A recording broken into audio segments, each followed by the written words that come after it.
बात हम 8वें श्लोक से आज का डिस्कशन शुरू करेंगे। ओम नमो भगवते वासुदेवाय। ओम नमो भगवते वासुदेवाय। ओम नमो भगवते वासुदेवाय। हरे कृष्णा। आज का डिस्कशन स्टार्ट करने से पहले एक छोटा सा डिस्कशन करते हैं फिर से भगवत गीता के ऊपर, क्योंकि बार बार हमें अपने आप को ये रिमाइंड करना पड़ता है कि हम क्यों भगवत गीता के सेशंस कर रहे हैं, क्यों सुन रहे हैं, श्लोकों की चर्चा क्यों कर रहे हैं, क्यों इम्पोर्टेंट है ये करना। मोटिवेशन चाहिए ना, अदरवाइज कुछ ना कुछ और काम इम्पोर्टेंट लगने लग जाता है, लगता है कि नहीं आज यहाँ जाना है वहां जाना है, क्यों सुने भगवत गीता, क्यों पढ़े। तो आपसे शेयर करना चाहती हूँ कि ये जो मंथ है, ये दिसंबर जो महीना है, बहुत इम्पोर्टेंट है। हर महीना एक्चुअली हम लोगों के लिए, वैष्णवों के लिए इम्पोर्टेंट होता है, क्योंकि कुछ ना कुछ फेस्टिवल, कोई ना कोई ऐसा इवेंट होता है। इस दिसंबर महीने में जो मोक्षदा एकादशी आएगी 14वीं दिसंबर को, 14 दिसंबर को, वो बहुत इंपॉर्टेंट एकादशी है। इसका नाम ही मोक्षदा एकादशी है। वो एकादशी का व्रत का पालन करने से मोक्ष की प्राप्ति होती है। दूसरी इंपॉर्टेंट चीज, ये गीता जयंती मंथ चल रहा है, गीता जयंती महोत्सव चल रहा है। ये जो पूरा महीना है, हमें ज्यादा से ज्यादा भगवत गीता का वितरण करना है, क्योंकि एक्चुअली 14 दिसंबर को जो मोक्षदा एकादशी है, उस दिन, उस पर्टिकुलर तिथि पर भगवान श्री कृष्ण ने अर्जुन से भगवत गीता बोलनी शुरू की थी। भगवत गीता का ज्ञान उन्होंने उस दिन दिया था। 48 मिनट्स के लिए उन्होंने ज्ञान दिया, और वो एक्चुअली वो पर्टिकुलर डे था। सो हमारे लिए वो बहुत इंपॉर्टेंट है, ये मंथ बहुत इंपॉर्टेंट है, डे बहुत इंपॉर्टेंट है, और हम चाहते हैं कि ज्यादा से ज्यादा इस महीने में हम भगवत गीता का वितरण करें, क्योंकि ये जो मैसेज है भगवत गीता का, जो सार है, जो एसेंस है, वो सब तक पहुंचे, क्योंकि उसी दिन, इसी महीने में भगवान ने भगवत गीता बोली थी। तो और भी ज्यादा इंपॉर्टेंट है कि इस महीने हम और डट के भगवत गीता का प्रचार करें। पुराणों में कहा जाता है कि सारे वेदों, सारे उपनिषद, सारे पुराणों का सार है भगवत गीता। एक भगवत गीता पढ़ने से आपको सभी वेद, उपनिषद, पुराणों में जितना भी आपको नॉलेज गेन करना है, वो आपको एक भगवत गीता पढ़ने से प्राप्त हो सकता है। कहा जाता है कि अगर गाय गाय का सार अगर उसका दूध है, इसी तरह से सारे वेदों और उपनिषदों का सार भगवत गीता है। और ये भी कहा जाता है पुराणों में कि रोज भगवत गीता हमें पढ़नी चाहिए, रोज। ऐसा नहीं कि एक बार हमने पढ़नी शुरू की और हमने पढ़ ली 18वें अध्याय तक और लास्ट श्लोक तक, और फिर हमने कहा अब तो हमने पढ़ ली है भगवत गीता, बस इनफ हो गया हमारा काम। ऐसा नहीं है। भगवान विष्णु ने स्वयं लक्ष्मी जी को कहा कि हर रोज आपको अपने इस मानव शरीर, ये जो जीवन मिला है, इसमें हर रोज आपको भगवत गीता का पठन पाठन करना चाहिए। तभी हम आगे प्योरिफिकेशन की तरफ पढ़ेंगे, तभी हमारा जो हृदय है वो शुद्ध होगा और हम आगे बढ़ सकते हैं। और जो हमारा गोल है, भगवत प्राप्ति, भगवत प्रेम, इस जन्म मृत्यु के बंधन से निकलना, उसे हम प्राप्त कर पाएंगे। तो पद्म पुराण में ऐसा वर्णन आता है कि भगवान विष्णु और लक्ष्मी जी के बीच में कुछ चर्चा चल रही है, कॉन्वर्सेशन चल रही है, डायलॉग चल रहा है। और भगवान श्री विष्णु बता रहे लक्ष्मी जी को कि देखो, भगवत गीता का पाठ हर मनुष्य को अपने जीवन में हर रोज उसे पढ़ना चाहिए। तो लक्ष्मी जी कहती है तो कितना पढ़ना चाहिए, कैसे पढ़ पाएंगे पूरी भगवत गीता एक दिन में, हर रोज कैसे पढ़ पाएगा मनुष्य। तो भगवान कहते हैं कि नहीं नहीं, मुझे पता है कलयुग में पॉसिबल नहीं है इतना पढ़ पाना, बहुत सारे कार्य होते हैं करने के लिए। तो एक अध्याय, एटलीस्ट एक अध्याय रोज हर इंसान, हर जीव पढ़े। तो लक्ष्मी जी कहती हैं कि कैसे पॉसिबल है, एक अध्याय पढ़ना भी बहुत मुश्किल है, डिफिकल्ट है। आपने कभी शर्ट पैंट पहन के जाके नौकरी करने की कोशिश की है, बिजनेस करने की कोशिश की है, तो आपको पता चले कि कितना मुश्किल है। पॉसिबल नहीं है, इतना समय मिलता ही नहीं है कि हम एक पूरे अध्याय का अध्ययन कर सके भगवत गीता में। तो तब भगवान श्री विष्णु कहते हैं ठीक है, अगर पूरा अध्याय नहीं पढ़ सकते तो एटलीस्ट एटलीस्ट एक श्लोक तो रोज पढ़े, इतना तो पढ़ सकता है इंसान जो इतना बिजी है, पर एक श्लोक तो पढ़ ही सकता है। 10 मिनट 15 मिनट का समय देने की जरूरत है। तो लक्ष्मी जी थोड़ी और बार्गेनिंग करती है, कहती नहीं नहीं आप समझो, आप देखो किस तरीके इनका जीवन है, कलयुग है, इतनी कलह है इनके जीवन में, ये नहीं पढ़ सकते, एक पूरा श्लोक भी नहीं पढ़ सकते। तो भगवान कहते एक श्लोक भी नहीं पढ़ सकते, ठीक है तो और थोड़ी ढील दे देते हैं, आधा श्लोक पढ़ ले। हर रोज आधा श्लोक पढ़ने से भी, भगवत गीता का आधा श्लोक हर रोज पढ़ने से भी हमारा हृदय बहुत शुद्ध होता है। हम शुद्ध सत्व गुण में जा सकते हैं, हम उसकी तरफ बढ़ सकते हैं, और धीरे धीरे हम इस मृत्यु, इस जन्म और मृत्यु के बंधन से फ्री हो सकते हैं। तो लक्ष्मी जी कहती है आधा श्लोक भी मुझे तो बहुत मुश्किल लग रहा है, बहुत मुश्किल लग रहा है, मैं इन लोगों की साइड नहीं ले रही हूँ, पर मैं बता रही हूँ आपको कि मुश्किल है। तो फिर भगवान कहते हैं कि ठीक है, और ढील दी इन कलयुग के भक्तों पर, इन कलयुग के वैष्णवों पे, और मैंने अपनी कृपा बरसाई, और आधे श्लोक का भी आधा श्लोक, अब आप सोचिए आधे श्लोक का भी आधा श्लोक अगर भगवत गीता में से रोज अपने इस मानव जन्म में अगर रोज पढ़ेंगे तो हम शुद्धता की तरफ बढ़ सकते हैं, शुद्ध सत्व गुण की तरफ बढ़ सकते हैं, और हम मुक्ति की तरफ अग्रसर हो सकते हैं। इतना कंसेशन दिया है भगवान ने, इतना कंसेशन दिया है। भगवान विष्णु और लक्ष्मी जी की कॉन्वर्सेशन में ये बात निकली, और लक्ष्मी जी ने हमारा पक्ष लिया, और फिर भगवान ने कहा ठीक है आधे का आधा श्लोक भी पढ़ लो। इसीलिए हमारे लिए बहुत जरूरी है कि हम रोज भगवत गीता खोलें, एटलीस्ट एक श्लोक पढ़े, एक श्लोक नहीं तो भी आधे का आधा श्लोक भी पढ़े, तो भी हमारे लिए बहुत बेनिफिशियल होगा। तो अब हम 7वें अध्याय पे हैं, विच इज भगवत ज्ञान। हम एक्चुअल जो ज्ञान है, एक्चुअल जो एसेंस है, भगवत गीता सभी वेदों उपनिषदों का सार है, और इसमें भी जो सार है, जो एसेंस है, जो सबसे ज्यादा जूसी पार्ट है, जो सबसे ज्यादा इंपॉर्टेंट पार्ट है, हम वहां पहुंच चुके हैं।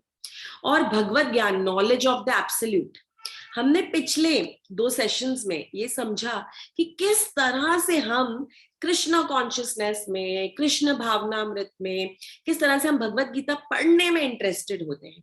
तो हमने डिस्कस किया कि हम सभी की कहानी कुछ ऐसी ही है कि हम किसी भक्त से मिले, किसी भक्त ने हमें बताया, हमें भगवत गीता दी, हमें पास भगवत गीता शायद बहुत समय से पढ़ी हुई थी, हम पढ़ नहीं रहे थे, पर किसी के बताने पर हमने खोली। बहुत से लोगों ने कोविड में जूम क्लासेस ज्वाइन की, कुछ नहीं था करने के लिए, तो सोचा कि चलो थोड़ा सा अपना स्पिरिचुअल नॉलेज ही बढ़ाया जाए, तो भगवत गीता के पन्ने खोले, क्लासेस सुनने लगे, एक एक श्लोक समझने लगे।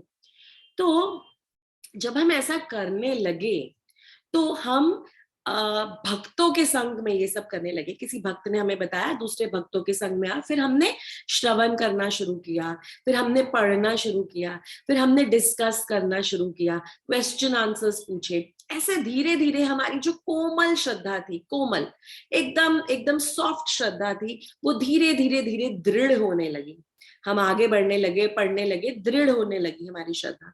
और जब हम 7वें श्लोक पर पहुंचते हैं, तो 7वें श्लोक तक भगवान बताते हैं कि अब उस सीढ़ी पर अब हम हैं जब हमारी श्रद्धा दृढ़ हो रही है, निष्ठा में बदल रही है, और अब हमें रुचि आने लगी है, इंटरेस्ट आने लगा है। पहले कोई नॉलेज नहीं थी, बट जैसे हम भक्तों के संग में आए, एसोसिएशन में आए, बातें करने लगे, ऐसे भक्तों से मिले, डिवोटीज जिनका कुछ पुण्य सुकृति थी, उन्होंने हमें बताया, भगवत गीता के बारे में इंट्रोड्यूस किया, फिर हम पढ़ने लगे, सुनने लगे, और हम आगे बढ़ने लगे। अब हम रुचि की स्टेज पर पहुंच गए। भगवान ऐसे भक्तों की हमें क्रम बता रहे हैं जो रुचि पर पहुंच गए, और अब वो आगे और जानना चाहते हैं। तो हमने ये भी देखा कि 6th चैप्टर तक, 6ठे अध्याय तक यही बार बार भगवान समझा रहे अर्जुन को कि अपना कर्म करते रहो, कर्म मत छोड़ो। कर्म किसके साथ करो? कर्म करो डिटैचमेंट के साथ, वैराग्य, अपने अपने फल की चिंता मत करो। पर 7वें अध्याय से भगवान समझा रहे कर्म करो पर भक्ति के साथ करो, भगवान को याद करके हर कर्म करो। उसके लिए हमें अपनी सारी इंद्रियों को शुद्ध करना है, ताकि हमारी आंखें जो भी देखें उसमें हम कृष्ण को ढूंढे, हमारे कान जो भी सुने उसमें हम कृष्ण को ढूंढे, जब हम कुछ भी खाएं, अपने मुख में रखें, कुछ भी ग्रहण करें, तो उसमें हम कृष्ण प्रसाद ही ग्रहण करें। तो इस तरह से हमारी जो रुचि है वो बढ़ रही है। तो यहाँ पर श्रद्धा, कोमल श्रद्धा से लेके प्रेम तक, श्रद्धा फिर निष्ठा फिर रुचि, इंटरेस्ट, रुचि के बाद आसक्ति, अटैचमेंट, भगवान से अटैचमेंट, भगवत गीता से अटैचमेंट, शास्त्र पढ़ने से अटैचमेंट, डिस्कशन करने से अटैचमेंट, आसक्ति, और फिर आसक्ति के बाद हम पहुंचेंगे प्रेम तक। और प्रेम है हमारी टॉप मोस्ट सीढ़ी जहां तक हमें पहुंचना है। सो कोमल श्रद्धा से लेकर प्रेम तक हमें जाना है। तो ये क्रम है, और भक्त धीरे धीरे इस क्रम से ऊपर उठते हैं और उन्हें अलग अलग तरह के अनुभव साथ साथ होते हैं।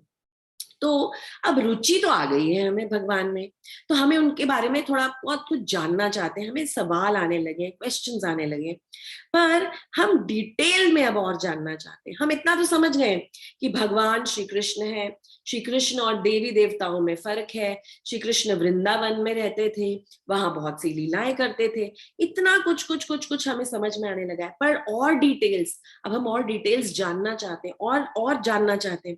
तो 8वें श्लोक से भगवान अपने बारे में और ज्यादा डिटेल में वर्णन कर रहे हैं, 8वें श्लोक से, और विस्तार से वर्णन कर रहे हैं अपने बारे में, पर संक्षेप में, ब्रीफ में बता रहे हैं, डिटेल में बट ब्रीफ में बता रहे हैं। अभी एकदम डेप्थ में धीरे धीरे जाएंगे जैसे जैसे हमारी रुचि आसक्ति में बढ़ेगी। तो हिंट दे रहे हैं यहाँ पर भगवान, हिंट से बता रहे हैं हमें कि आखिर मैं हूं कौन। तो 8वें श्लोक में बहुत इंटरेस्टिंग वर्सेस हैं ये 8, 9 और 10, जिसमें भगवान अपने बारे में कुछ बहुत स्पेशल बातें बता रहे हैं। क्या बता रहे हैं? 8वें श्लोक में बता रहे हैं, हे कुंती पुत्र, मैं जल का स्वाद हूं। सुंदर, इतने सुंदर शब्द हैं, आप समझिए, मैं जल का स्वाद हूं, सूर्य तथा चंद्रमा का प्रकाश हूं, वैदिक मंत्रों में मैं ओमकार हूं, आकाश में ध्वनि हूं तथा मनुष्य में सामर्थ्य हूं। बहुत सुंदर शब्द है, मैं जल का स्वाद हूं। तो जल जब हम ग्रहण करते हैं और जल में जो वो स्वाद आता है ना, जो हमें तृप्त कर देता है, जो हमें सेटिस्फैक्शन देता है, जो किसी और juice, cold drink, soft drink से नहीं आता, वो जो जल का जो एसेंस है, जो रस है जल में, जो स्वाद है, वो भगवान श्री कृष्ण कह रहे हैं मैं स्वयं हूं। समुद्री पानी जब हम लेते हैं अपने मुंह में अंदर, हम ले सकते हैं, हमसे पिया नहीं जाता, पर अगर हम उसको ग्रहण करें तो हम समझेंगे कि उससे हमारी प्यास नहीं बुझती। तो ये जो प्यास बुझाने वाला जो तत्व है जल में, वो श्री कृष्ण स्वयं है, ये कह रहे हैं। और ऑफ कोर्स साइंटिस्ट ने बहुत सारा रिसर्च किया, और हम जानते हैं कि वाटर में कितना मैजिक है। क्या है पानी है हम सब जानते हैं, क्या है जल हम ये सब जानते हैं। स्पेशली जो निर्जला व्रत रखते हैं वो तो बहुत अच्छे से जल की जो इम्पोर्टेंस है उसे जानते हैं, कितना इम्पोर्टेंट है। एक बूंद मुंह में जल रखने के लिए हम कितने उत्सुक हो जाते हैं, कितने तत्पर हो जाते हैं, हम ये जानते हैं। सो बता रहे हैं भगवान यहाँ पर, सूर्य और चंद्र का प्रकाश भी मैं ही हूं, सूर्य चंद्र से जो प्रकाश निकलता है वो भी मैं हूं, वैदिक मंत्रों में ओमकार भी मैं ही हूं। अब ये जो आगे के जो 2-3 श्लोक है 8, 9, 10, इनमें यही बता रहे हैं कि किस तरह से ये जो सारा संसार है ना, श्री कृष्ण पर ही आश्रित है। श्री कृष्ण सर्वव्यापी है, वो उस मोती की माला के धागे की तरह है। धागा दिखता नहीं है, पर सारे मोती उस धागे में पिरोए जाते हैं, और अगर वो धागा टूट जाए तो सारे मोती बिखर जाएंगे। तो भगवान श्री कृष्ण उस धागे की तरह है, सब कुछ उन्हीं पर टिका हुआ है। He is the principle, he is the essence. हर चीज का, हर वस्तु का, हर सिचुएशन का कारण वही है, आदि कारण वही है, कारण भी वही है, सोर्स भी वही है, उसको मेंटेन भी वही करते हैं, और उसमें प्रलय भी भगवान श्री कृष्ण स्वयं करते हैं। ये बता रहे हैं यहाँ पर, और बता रहे हैं कि सुनो, हर चीज में मैं किस तरह से व्याप्त हूँ। यहाँ पर हमारे आचार्य बताते हैं कि एक्सटर्नल मीनिंग तो हम समझ गए कि हर चीज का रस, पता है आपको, हर पानी में जो स्वाद है, ऑफ कोर्स वो भगवान श्री कृष्ण है। इवन जो खाद्य पदार्थ होते हैं, हर खाने की वस्तु का एक अपना स्वाद होता है, एक अपना तत्व होता है, और हम उसे खा के हम समझ पाते हैं कि इसमें वो स्वाद है, इसमें वो खाने का मजा आ गया। ये जो तत्व है ये भी श्री कृष्ण स्वयं है। उसका ओरिजिनल जो टेस्ट है, हर फल का, हर सब्जी का जो ओरिजिनल टेस्ट है, वो भगवान श्री कृष्ण स्वयं है। और हमारे आचार्य एक गूढ़ बात बताते हैं, यहाँ पे एक सीक्रेट बताते हैं, सिर्फ भक्तों को बताते हैं कि इंटरनल मीनिंग, इसका सीक्रेट मीनिंग ये है कि एक्चुअली हर रिश्ते में, हर रिलेशनशिप में जो स्वाद है ना, जो प्यार है, जो प्रेम है, जो रस है, वो श्री कृष्ण स्वयं है, ये बताते हैं हमारे आचार्य। अपसु यहाँ पे है, रसो हम अपसु, अपसु का मतलब रिश्ते भी होता है। तो भगवान श्री कृष्ण ही है हर संबंधों में रस। सूर्य और चांद की रोशनी भी वही है। यहाँ पर अचिंत्य भेदा भेद तत्व बता रहे हैं भगवान, किस तरह से कोई चीज जो है भी और नहीं भी है।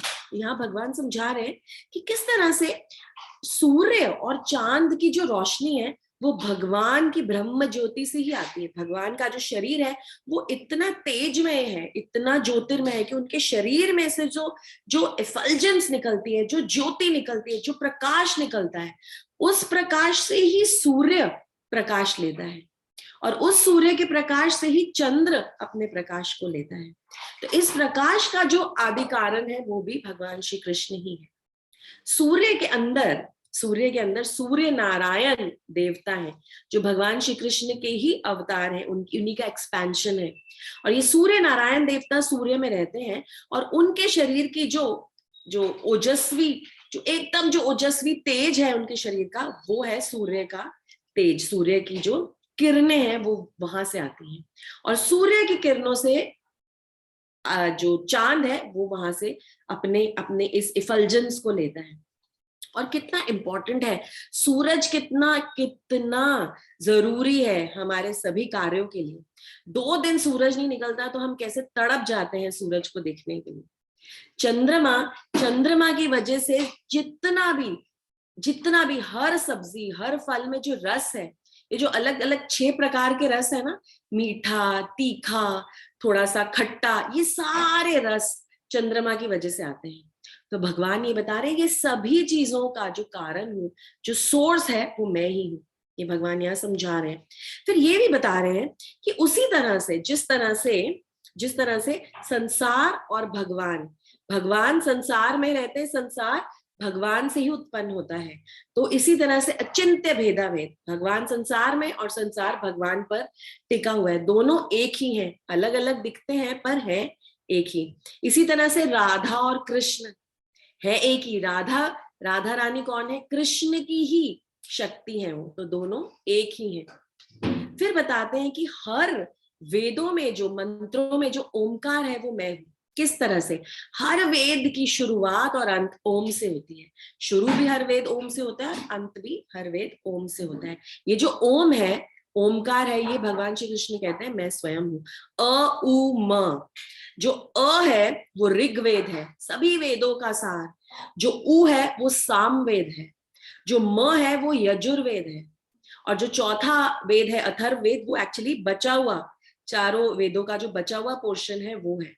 तो सारे वेदों में मैं हूँ, सारे वैदिक मंत्रों का सार ओम है, मैं स्वयं ओम हूँ, ऐसा बताते हैं भगवान। और ये भी कहते हैं कि जो अ है वो कृष्ण स्वयं है, जो उ है वो कृष्ण की ऊर्जा है, उनकी शक्ति है, राधा रानी है, और जो म है अ उ म, वो जीवात्मा है। तो अ उ म कृष्ण, राधा रानी और जीवात्मा, इसका सार है ओम। सो ओम, जब हम ओम का उच्चारण करते हैं तो हरे कृष्ण महामंत्र जप करने के समान कहा गया है। It is the same thing, it is the same thing, क्योंकि उसमें हम राधा और कृष्ण दोनों को याद कर रहे हैं। सारे वेदों का लक्ष्य एक ही है। इससे भी पता चलता है कि सारे वेदों का लक्ष्य एक ही है, ओम, राधा कृष्ण की भक्ति, वही लक्ष्य है। फिर आगे भगवान कहते हैं शब्द खे पौरुषम, आकाश में जो ध्वनि है वो भी मैं ही हूं, जो भी हमें साउंड सुनाई देती है वो मैं ही हूं। अब साइंटिस्ट का मत थोड़ा यहाँ पर अलग है। साइंटिस्ट कहते हैं कि जो साउंड है वो ट्रैवल करता है एयर में, जबकि भगवान यहाँ पर कह रहे हैं ईथर में। मैं ट्रैवल करता हूँ हर जगह, जहां भी स्पेस है, जहां भी जगह है, मैं वहां ट्रैवल करता हूँ। तो भगवान कह रहे हैं कि साउंड तो, ध्वनि तो एक्चुअली जड़ तत्व में भी ट्रैवल कर सकती है, वहां से निकल सकती है, और पानी में भी ट्रैवल करता है साउंड, तभी पानी में हमें तरंगे दिखती हैं। तो भगवान ही वो साउंड है जिससे हमें ये सारे जो अलग अलग भाषाएं समझ में आती हैं, अलग अलग साउंड समझ में आते हैं, ये भगवान स्वयं है, ये वो बता रहे हैं। और बता रहे हैं किस तरह से आकाश, जल, पृथ्वी, वायु, सब में मैं सर्वव्यापी हूँ।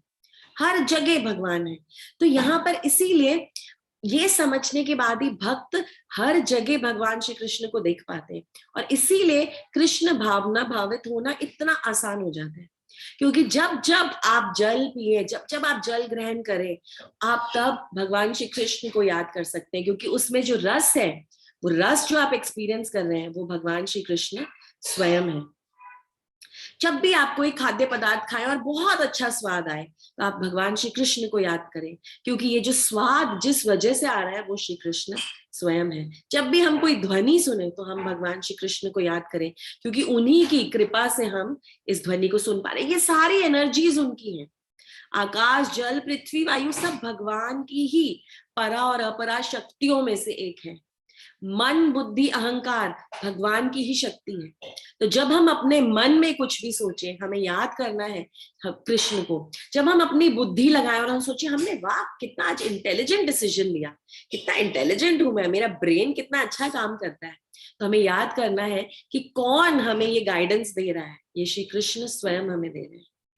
सो इसीलिए भक्तों को भगवान में ये सब जानने के बाद बहुत रुचि आ जाती है, इंटरेस्ट आ जाता है। भगवान कहते हैं कि हर मनुष्य में जो सामर्थ्य है ना, वो भी मैं ही हूं।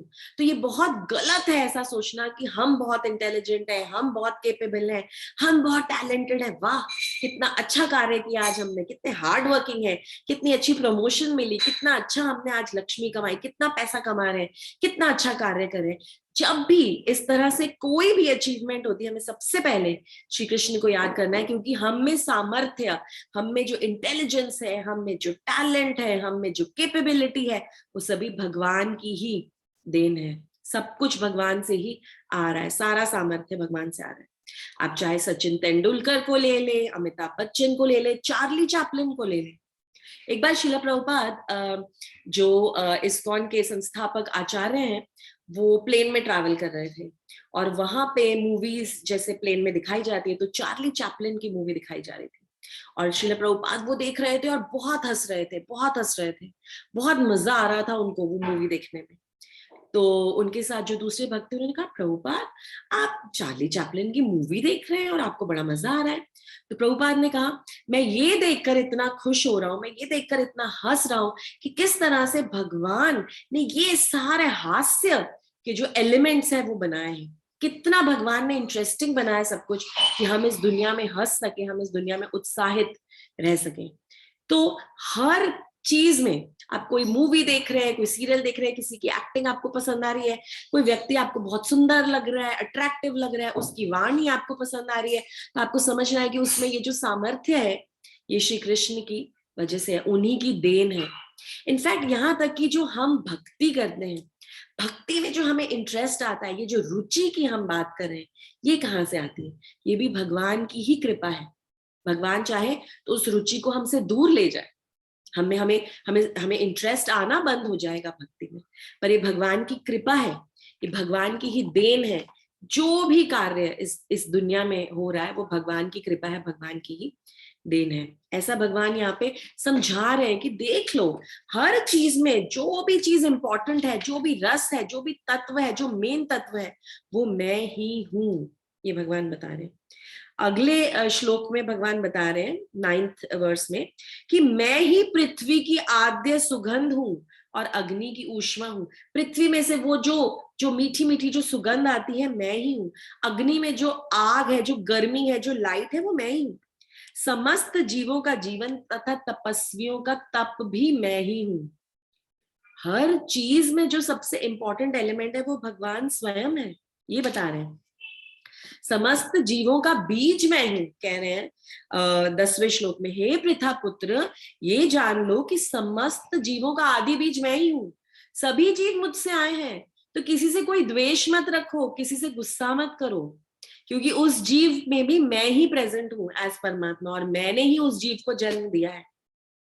तो अगर श्री कृष्ण हमारे परम पिता हैं, और अगर सारे जीव उन्हीं से आए हैं, तो हम कैसे किसी भी जीव के प्रति हिंसा कर सकते हैं? कैसे किसी भी जीव के प्रति हम ईर्ष्या कर सकते हैं?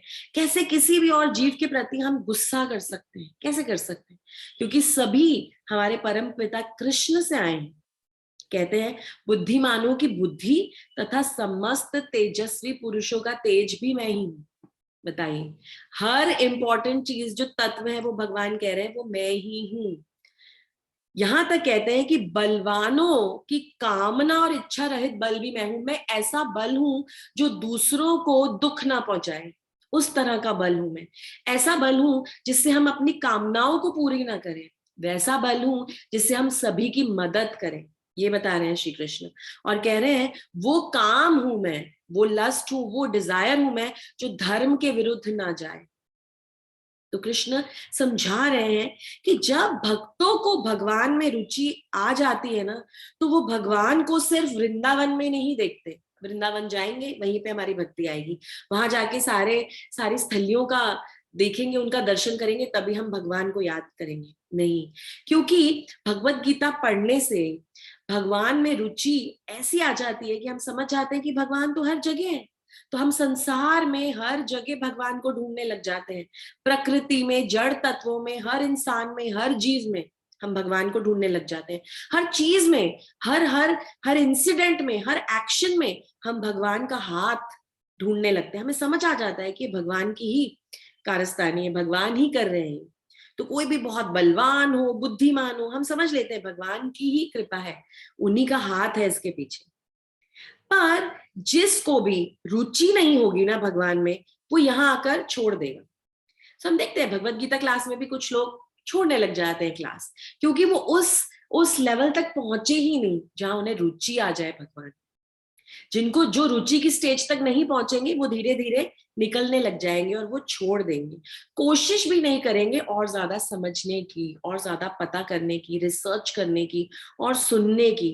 वो सेटिस्फाई हो जाते हैं, ठीक है यार, इतना पता चल गया, बहुत पता चल गया। पर जो भक्त है ना, जो भक्त है वो सबसे ज्यादा इंटेलिजेंट है, सबसे चतुर है, वो रिसर्चर्स हैं, वो रिसर्च करते हैं, वो और डेप्थ में जाते हैं, और पता करना चाहते हैं भगवान के बारे में। इतना तो पता चल गया, और यार और समझ में आए कौन है भगवान, क्या करते हैं, किस तरह से है वो, पानी में हर हर जल में रस किस तरह से है वो, कैसे ऐसा है, कैसे सर्वव्यापी है। तो भक्तों को ये क्वेश्चंस आते हैं, भक्त रिसर्च करना चाहते हैं। जैसे फॉर एग्जाम्पल, हमें दूध लेना है, हमें हमें हमें समझ में आया कि आजकल जो ट्रेंड है ना वो ये है कि गाय का दूध पियो, गाय के दूध में बहुत पौष्टिक तत्व होते हैं। तो हम गाय का दूध लेना चाहते हैं, तो हम अपने दूध वाले से पूछते हैं, वो बोलते हैं नहीं, मैं तो नहीं देता गाय का दूध। तो अगर हमें रुचि नहीं होगी ना, अगर हमें ज्यादा इंटरेस्ट नहीं होगा, हमें पता नहीं होगा उसका महत्व, तो हम वहीं पे छोड़ देंगे। अच्छा, हमारा दूध वाला तो देता नहीं है, तो आने दो, जो दूध आ रहा है पैकेट वाला, मिक्स्ड, आर्टिफिशियल, एकदम एकदम सिंथेटिक दूध आने दो, चल रही है जिंदगी, चल रही है, कहाँ कोई तकलीफ आ रही है, दूध तो पी रहे हैं ना। पर अगर हमें इसी चीज में इंटरेस्ट है, रुचि है, हमने इस पे रिसर्च किया है और हमें पता है कि नहीं, गाय का दूध ही सबसे सबसे पौष्टिक है और सबसे ज्यादा स्वच्छ है, सबसे ज्यादा साफ है, सबसे ज्यादा शुद्ध है, तो हम और ज्यादा पता करते हैं, इधर से उधर से और भक्तों से पता लगाते हैं, और फिर हम पहुंच जाते हैं एक ऐसे ऐसे दूध वाले के पास जो गाय का दूध देता है, जो जिसके पास गौशाला है, और फिर हम उससे दूध लेने लग जाते हैं। तो ये हमारे रुचि की बात है, इंटरेस्ट की बात है। तो जब भक्त को रुचि आ जाती है भगवान में, तो भगवान को भी भक्त में रुचि आ जाती है। देखिए कितना इंटरेस्टिंग कॉम्बिनेशन है। अगर आप इस स्टेज तक पहुंच गए हैं कि आपको भगवान में रुचि आ रही है, तो अब आप निश्चिंत रहिए, क्योंकि अब भगवान को भी आप में रुचि आ गई है। आप देख लीजिए, कोई भी टीचर हो, कोई भी इंस्ट्रक्टर हो, आप कुछ भी सिखा रहे हो किसी को भी, अगर आपका जो स्टूडेंट है, चाहे वो एडल्ट हो चाहे वो बच्चा हो, अगर वो इंटरेस्ट लेके सीखेगा, अगर आपसे आके सवाल पूछेगा, आपको दिखाएगा कि देखिए सर, देखिए मैम, मैंने सीख लिया है, मैं कर रहा हूं, मैं कोशिश कर रही हूँ, तो आपको भी as a teacher, as an instructor उसमें और ज्यादा इंटरेस्ट आने लगेगा, आप और ज्यादा उसमें ध्यान देने लगेंगे। तो यही केस है यहाँ पर, आप भगवान में रुचि दिखाएंगे तो भगवान भी हम में रुचि दिखाने लगते हैं। और यही हिंट भगवान दे रहे हैं कि मुझ में रुचि रखो, मुझे ढूंढो, मैंने शास्त्र दिए हैं, ढूंढो मुझे इनमें, भगवत गीता पढ़ो, सुनो, वितरण करो, दूसरों में भी बांटो, क्योंकि सभी इस परम पिता से ही उन्होंने जन्म लिया है, तो सब में इसको बांटो, ऐसा भगवान बताते हैं।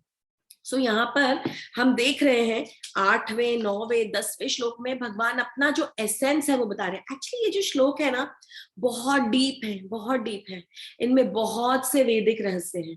हम चाहे तो एक एक श्लोक के ऊपर 2-2 घंटे तक चर्चा कर सकते हैं, पर हम एसेंस समझकर आगे बढ़ना चाहते हैं, क्योंकि हम चाह रहे हैं कि हम भगवत गीता को एक बार अच्छे से समझकर पूरी भगवत गीता को एक बार कंप्लीटली पढ़ सकें, ताकि फिर हम दूसरी बार पढ़ने में और इंटरेस्ट आए हमें, और उसको डेप्थ में समझ सके। तो जब हम दूसरी बार भगवत गीता को पढ़ेंगे तो हमें और डीप से ये सारा जो वैदिक जो रहस्य हैं ये समझ आएंगे। तो भगवान ने बताई, अपनी सारी ऑप्युलेंसेस बता दी हैं। अब मेरा जो तत्व है वो बता रहे हैं भगवान। आगे बता रहे हैं 12वें श्लोक में, बहुत बहुत बहुत इंपॉर्टेंट श्लोक है। 12वें श्लोक में 12वां और 13 श्लोक जो है बहुत इंपॉर्टेंट है। उसमें भगवान ये कह रहे हैं कि तुम जान लो, 12वें श्लोक में भगवान ने कह रहे हैं तुम जान लो कि मेरी शक्ति द्वारा ही सारे गुण प्रकट होते हैं, चाहे वो सत्व गुण हो, रजोगुण हो या तमोगुण हो। तो सारे गुण मुझसे ही आ रहे हैं, अच्छे से अच्छा सत्व गुण हो या बुरा से बुरा तमोगुण हो। इस प्रकार से मैं सब कुछ हूं। अंडरलाइन कर लेनी चाहिए ये लाइन, मैं सब कुछ हूं, मैं ही सब कुछ हूं, किंतु मैं स्वतंत्र हूं मैं सब कुछ, पर मैं किसी के ऊपर डिपेंडेंट नहीं हूं, मैं स्वतंत्र हूं। मुझ पे किसी गुण का प्रकोप नहीं है, किसी गुण का इन्फ्लुएंस नहीं है, मैं गुणातीत हूं, मैं इन सभी गुणों से परे हूं, हालांकि सब निकलता मुझसे ही है। मैं प्रकृति के गुणों के अधीन नहीं हूं, अपितु वो मेरे अधीन है। सो ये जो तीनों गुण है वो मेरे अधीन है, मुझसे ही निकल रहे हैं, पर मैं इनसे इन्फ्लुएंस में नहीं आता। तुम सारे जो बद्ध जीव हो उनके प्रकोप में आ जाते हो, पर मैं नहीं आता, मैं इन सबसे अलग हूं। ये भगवान यहाँ बता रहे हैं। तो जान लो कि मेरी शक्ति के द्वारा ही सभी गुण प्रकट होते हैं। अब ये जो 3 गुण है ना, सत्व रजस और तमस, थोड़ा सा इसके बारे में चर्चा करेंगे क्योंकि बहुत इंपॉर्टेंट है। आप जान लीजिए कि हम जो भी एक्शंस इस दुनिया में कर रहे हैं ना, इन गुणों के से बद्ध होकर, उनसे बंध कर ही कर रहे हैं। तो हमें जानना बहुत जरूरी है कि सत्व गुण की क्या क्वालिटीज है, रजोगुण की क्या है, तमोगुण की क्या है, ताकि हम एटलीस्ट सबसे नीचे वाले गुण से ऊपर ऊपर बढ़कर एटलीस्ट सत्व गुण तक पहुंचे, क्योंकि तीनों गुणों के हम अधीन हैं, और इसी वजह से हम इस कर्म के चक्कर में बंधे हुए हैं। इसी वजह से हम इससे हम निकल नहीं पा रहे हैं, और जब तक हम इन गुणों के प्रकोप से निकलेंगे नहीं, तब तक हम जन्म और मृत्यु के बंधन से निकल नहीं पाएंगे। तो यहाँ पे भगवान बता रहे हैं कि गुण है क्या। ये जो भौतिक जो जगत है ना, भौतिक जो प्रकृति है, मिक्सचर है तीनों गुणों का मिक्सचर है। हर इंसान में, हर जीव में तीनों गुणों का मिक्सचर पाया जाता है। कभी सत्व गुण ज्यादा बढ़ जाता है, रजस और तमस कम हो जाता है। किसी किसी सिचुएशन में रजस बढ़ जाता है, सत्व और तमस कम हो जाता है। तो ये जो इक्वेशन है ना, ये ऊपर नीचे होती रहती है, पर प्रीडोमिनेंटली एक गुण हम में होना चाहिए, उसको हमें डेवलप करना चाहिए, जो कि है सत्व गुण। तो यहाँ भगवान ये भी समझा रहे हैं कि जो गुण है ना, ये गुण का संस्कृत में एक और मतलब है। जो शब्द है गुण, संस्कृत में उसका मतलब है रस्सी जिससे हम बंध जाते हैं। तो ये गुण जो क्वालिटीज हैं, ये हमें बांध रही हैं, हमें इनमें बंधना नहीं है, हमें इनसे ऊपर उठना है। ये भगवान यहाँ पर इस श्लोक में समझा रहे हैं। कह रहे हैं एक प्रकार से तो मैं स्वतंत्र हूं, तीनों गुण मेरे अधीन है। इसीलिए बहुत जानना ये बात जरूरी है, आप इसको नोट कीजिए प्लीज, जाननी बहुत जरूरी है कि भगवान इन तीनों गुणों से स्वतंत्र है। तो जितना ज्यादा हम भगवान से जुड़ने लगेंगे ना, हम इन गुणों से डिटैच होने लगेंगे। अभी हम इन गुणों में बहुत ज्यादा, हम गुणों के बिल्कुल बिल्कुल जकड़ गए इन तीनों गुणों में, पर जितना ज्यादा हम भगवान के पास जाते जाएंगे, हम उन गुणों से आजाद होते जाएंगे, डिटैच होते जाएंगे, भगवान के पास जाते जाएंगे। तो ये हमें जानना जरूरी है, तभी तो हम इन गुणों से ऊपर उठने की कोशिश करेंगे, अदरवाइज कैसे करेंगे कोशिश। फिर कहते हैं कि मुझसे ही ये सारे गुण प्रकट होते हैं, मैं ही प्रकट करता हूं इन सारे गुणों को, और मैं ही इनको हटा सकता हूं, क्योंकि प्रकट कहां से होते हैं, मुझसे। तो हटाएगा कौन, मैं। कैसे मैं हटाऊंगा, जब तुम मेरे पास आओगे। तो मेरे पास ही नहीं आओगे, मुझ में रुचि नहीं दिखाओगे, कोई इंटरेस्ट नहीं दिखाओगे, मेरे बारे में जानोगे नहीं, मेरे बारे में डिस्कस नहीं करोगे, मेरे बारे में सुनोगे नहीं, तो मुझे क्यों इंटरेस्ट आएगा तुम्हें इन गुणों से बाहर निकालने का? बताइए। तुम मेरे पास आने की कोशिश करोगे, मुझे जानने की कोशिश करोगे, तो मैं तुम पर अहेतु की कृपा, कॉजलेस मर्सी, भगवान बहुत मर्सीफुल है, मैं इतनी कृपा तुम पे करूंगा कि तुम्हें अपनी तरफ खींच लूंगा और तुम इन गुणों से आजाद हो जाओगे। पर उसके लिए रुचि दिखाना जरूरी है, उसके लिए रोज भगवत गीता पढ़नी जरूरी है। और भगवान तो इतने दयालु ने बोला यार तुम मत पढ़ो ज्यादा, एक चैप्टर भी मत पढ़ो, एक पेज भी मत पढ़ो, एक श्लोक भी मत पढ़ो, आधा श्लोक तो पढ़ लो, आधा भी नहीं पढ़ सकते, आधे का आधा तो पढ़ लो। इतना समय तो सबके पास है, हम सब जानते हैं। 5 मिनट फेसबुक व्हाट्सएप इंस्टाग्राम से कम करें, एक श्लोक तो हम पढ़ ही सकते हैं। क्यों इंपॉर्टेंट है श्लोक पढ़ना? क्योंकि जब हम भगवान में रुचि दिखाएंगे तो भगवान हम में रुचि दिखा के अपनी तरफ खींचेंगे, हमें इन तीनों गुणों से स्वतंत्र करेंगे। सो बेसिकली ये जो रुचि, बार बार जो मैं बात करी ना, रुचि दिखाओ, इंटरेस्ट दिखाओ भगवान में, बहुत इंपॉर्टेंट है। और बाकी चीजों में तो हमें बहुत इंटरेस्ट आता है, बहुत इंटरेस्ट आता है, प्रजल्प में, गॉसिप में, इसने क्या किया, उसने क्या किया, उसके परिवार में क्या हो रहा है, रिश्तेदारों के घर में क्या हो रहा है, जॉब में क्या हो रहा है, दूसरे लोगों की लाइफ में क्या हो रहा है, टीवी में क्या हो रहा है, एक्टर्स की लाइफ में क्या हो रहा है, पॉलिटिशियंस की लाइफ में क्या हो रहा है, इसमें तो हमें बहुत इंटरेस्ट है। अपनी लाइफ में थोड़ा इंटरेस्ट दिखाओ, भगवान में थोड़ी रुचि दिखाओ। रुचि दिखाने से दो दो चीजें होंगी, दो लक्षण है रुचि दिखाने के। एक ये है कि हम भगवान को ढूंढने लगेंगे, भगवान के बारे में हम उत्सुकता जगाएंगे, हम क्यूरियस होंगे भगवान के बारे में। और दूसरा, ये जो भौतिक जगत है ना, इसमें जो हमारा इंटरेस्ट है ना, इतना ज्यादा जो अटैचमेंट है ना, वो कम हो जाएगा। तो धीरे धीरे धीरे इसका अटैचमेंट कम हो जाएगा और भगवान से अटैचमेंट हमारा बढ़ जाएगा। एक एक छोटी सी फनी सी स्टोरी बताती हूँ आपको कि किस तरह से अटैचमेंट डिटैचमेंट इस भौतिक जगत में चलती है। तो शिला प्रभुपाद के जो गुरु थे भक्ति सिद्धांत सरस्वती ठाकुर, वो इनका एक शिष्य था। वो उस शिष्य को बताते थे तुम गृहस्थ हो, ठीक है, तुम गृहस्थ हो, अपने गृहस्थ जीवन में रहो, पर इतने ज्यादा आसक्त मत हो जाओ अपने बच्चों में, घर में, लैंड में, प्रॉपर्टी में, गाड़ी में, इतने ज्यादा आसक्त मत हो जाओ। भगवत गीता पढ़ो, रोज शास्त्र का अध्ययन किया करो। ऐसा ही डिस्कशन, जैसा डिस्कशन आज हम कर रहे हैं, ऐसा ही डिस्कशन भक्ति सिद्धांत सरस्वती ठाकुर ने अपने एक भक्त के साथ किया। भक्त बहुत ज्यादा एंथुसियास्टिक हो गया। उसके बाद उसने कहा सही बात है गुरुजी, गुरुदेव मैं आपकी हर बात मानूंगा। तो वो गया और उसने क्या कहा, उसने अपनी पत्नी और बच्चों को कहा देखो मैं जा रहा हूँ और मैं तुम्हारे लिए सब सब तैयारी करके जा रहा हूँ, सब तुम्हारे लिए अरेंज करके जा रहा हूँ, तुम अच्छे से जीवन जीना, पर मैं अभी इस संसार के बंधन में नहीं बनना चाहता। मेरे गुरु महाराज ने इंस्ट्रक्शन दी है भगवत गीता पढ़ो, और यहाँ पर मुझे बहुत डिस्टर्बेंस होती है, तो मैं जा रहा हूँ, मैं जंगल में जा रहा हूँ, वहां एक गुफा में रहूंगा और वहां पर मैं भगवत गीता पढ़ूंगा। ऐसा करके वो भक्त अपना घर परिवार गृहस्थ जीवन छोड़कर एक जंगल में जाता है, वन में जाता है, और वहां पर जाकर एक गुफा में बैठता है और भगवत गीता पढ़ने की कोशिश करता है।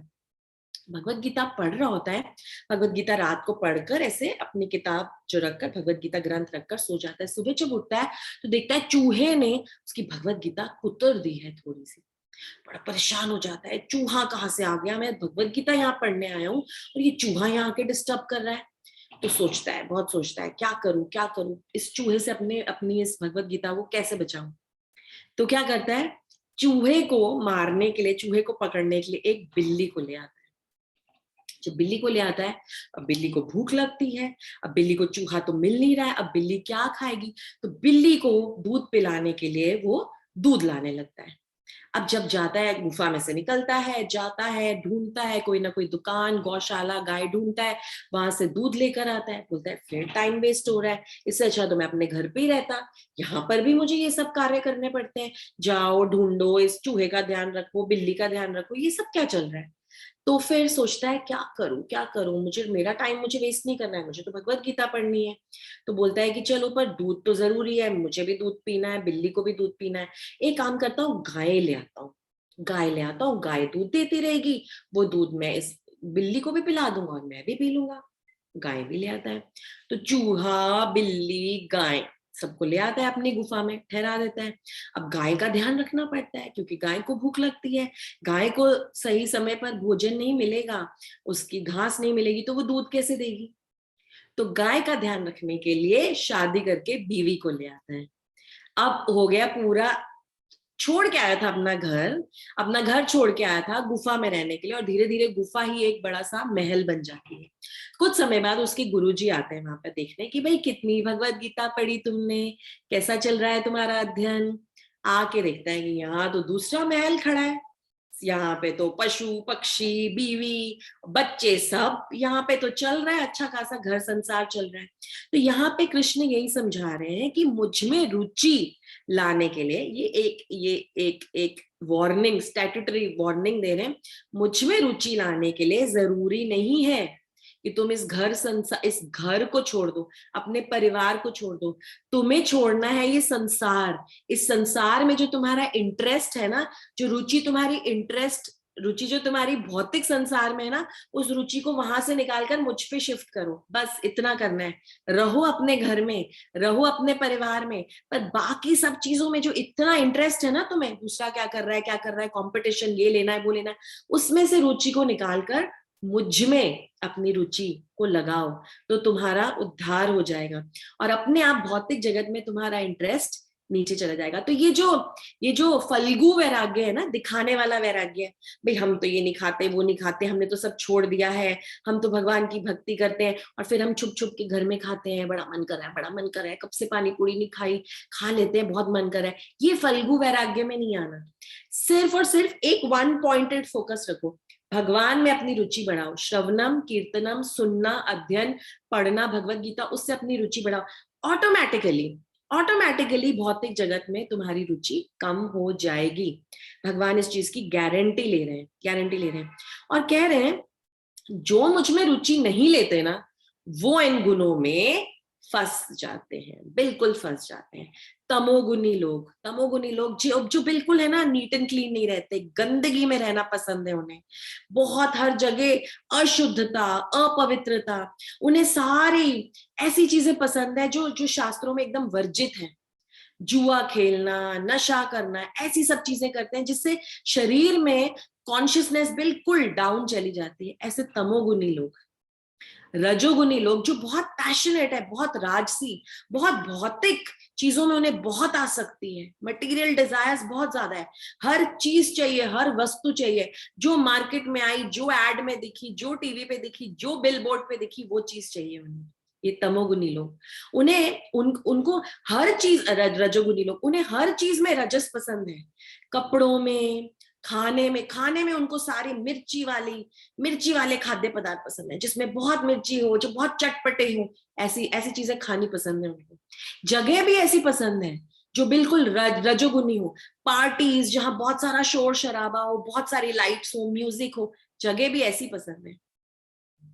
सत्वगुणी लोग जो साधुओं की तरह शांत प्रवृत्ति के, उन्हें बहुत शुद्धता पसंद है, हर जगह उनकी साफ होनी चाहिए, उन्हें जगह भी ऐसी पसंद आती है, सुंदर, एकदम सुंदर उद्यान, गार्डन्स, ऐसी जगह जहां नेचर है, ग्रीनरी है, एकदम साफ सुथरी है, शांत स्वभाव के होते हैं। खाद्य पदार्थ भी, खाना भी, प्रसाद भी ऐसा ग्रहण करते हैं जो एकदम शुद्ध सात्विक हो, ज्यादा मिर्ची नहीं, मसाले नहीं, इस तरह के हैं सतोगुनी लोग।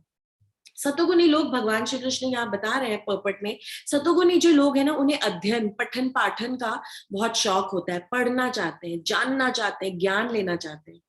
इसीलिए हमारे जो वर्णाश्रम धर्म है उसमें बताया जाता है कि जो ब्राह्मण है वो सत्वगुनी है, क्योंकि उन्हें पठन पाठन का उसमें इंटरेस्ट होता है, उसमें रुचि होती है। जो रजोगुनी लोग हैं, उन्हें बहुत ज्यादा प्रोटेक्शन, मारो काटो, एकदम सब चीजों का ध्यान रखो, क्षत्रिय जो मेंटेन करते हैं। रजो और तमोगुनी का जो मिक्सचर है वो है वैश्य, जो सब बिजनेसमैन है, जो कभी कभी कुछ कुछ धंधे में सब चलता है, उल्टा सीधा कार्य भी करते हैं, क्योंकि लक्ष्मी कमाना ही उनका जो मेन गोल है। और शूद्र जो कुछ इस तरह के कार्य करते हैं, जो बिल्कुल लो कॉन्शियसनेस के, भगवान के बारे में सोचते ही नहीं है, बिल्कुल अशुद्ध रहते हैं, गंदी तरीके से रहते हैं, वो तमोगुनी लोग। ऐसा यहाँ पे भगवान समझा रहे हैं, बता रहे हैं कि वैसे तो जन्म से कोई ब्राह्मण क्षत्रिय वैश्य शूद्र नहीं होता, अपने गुण और कर्मों से होता है। तो जिस तरह से कर्म करोगे, जिस तरह का गुण तुम में ज्यादा क्वांटिटी में होगा, तुम उस तरह का धर्म पालन करोगे, ऐसा बताते हैं।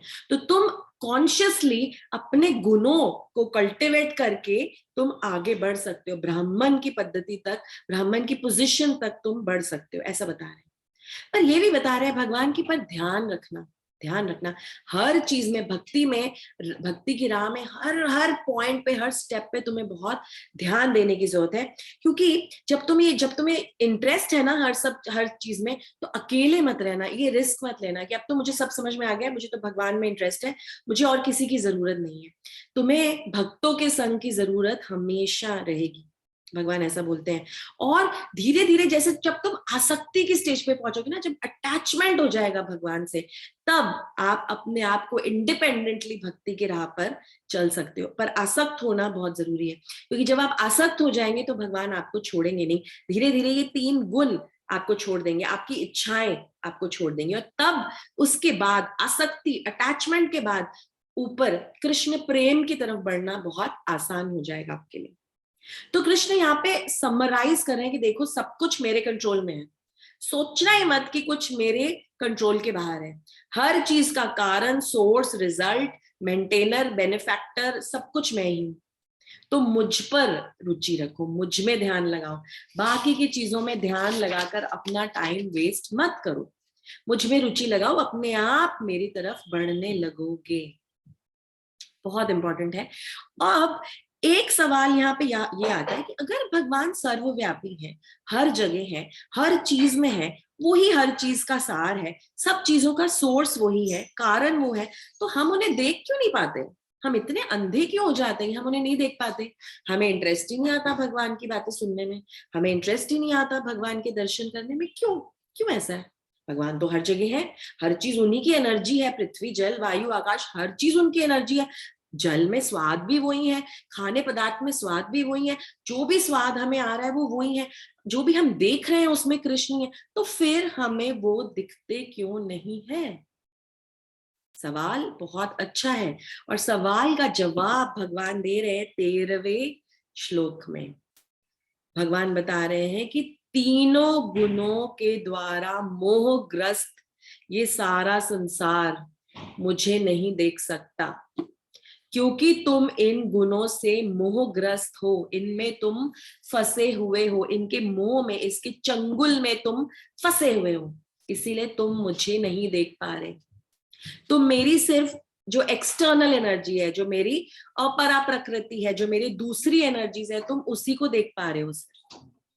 क्या हो रहा है एक्चुअली, अगर हम भगवान में रुचि नहीं रखते ना, तो भगवान उस जादूगर की तरह खेल खेलते हैं। जादूगर क्या करता है? जादूगर इस तरह से जादू करता है, हमारा ऐसा लगता है जैसे हमारे नजरों पर पर्दा पड़ गया, और हमें समझ ही नहीं आता कि जादू कैसे हो गया। हमारी आंखों के सामने जादूगर जादू कर रहा है, पर हम देख नहीं पाते, उसकी हाथ की सफाई हम समझ नहीं पाते।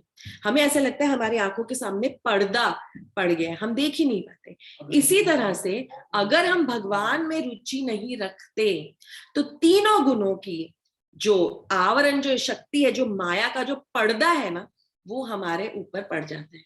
ये तीनों गुणों, सत्वगुण, रजोगुण और तमोगुण से आती है माया। माया का पर्दा हमारे नजरों पर पड़ जाता है और हम कुछ नहीं देख पाते, हम भगवान की प्रेजेंस को फील ही नहीं कर पाते। सोचिए, हम समझ ही नहीं पाते कि हर जीव में भगवान स्वयं परमात्मा के रूप में है। हम समझ ही नहीं पाते ये पानी का जो स्वाद आ रहा है, जो हमें हमारी प्यास को बुझा जा रहा है, ये सिर्फ कृष्ण की वजह से है। हम समझ ही नहीं पाते कि जो हमारी इंटेलिजेंस है वो कृष्ण की देन है। हम समझ ही नहीं पाते कि जो इतना सुंदर जो जगत है, इतनी सुंदर ब्यूटीफुल नेचर है, इतनी सुंदर सुंदर जो स्थलियां है, ये सिर्फ और सिर्फ भगवान श्री कृष्ण की कृपा से है। क्योंकि हम उस जादूगर, माया नाम की जादूगरनी के चंगुल में फंस गए हैं। योग माया समावृता, सब कुछ योग माया में कवर हो जाती है, इसीलिए हम देख नहीं पाते कि एक्चुअली हमें भगवान को देखना। एक्चुअली तो हम आए तो उस आध्यात्मिक जगत से ही हैं, हम वहीं से तो यहाँ पर टपके हैं, यही वहीं से यहाँ पर गिरे हैं, पर यहाँ गिरते ही हम फंस जाते हैं, इस माया रूपी जंजाल में हम फंस जाते हैं। क्यों? इन तीनों गुणों की वजह से।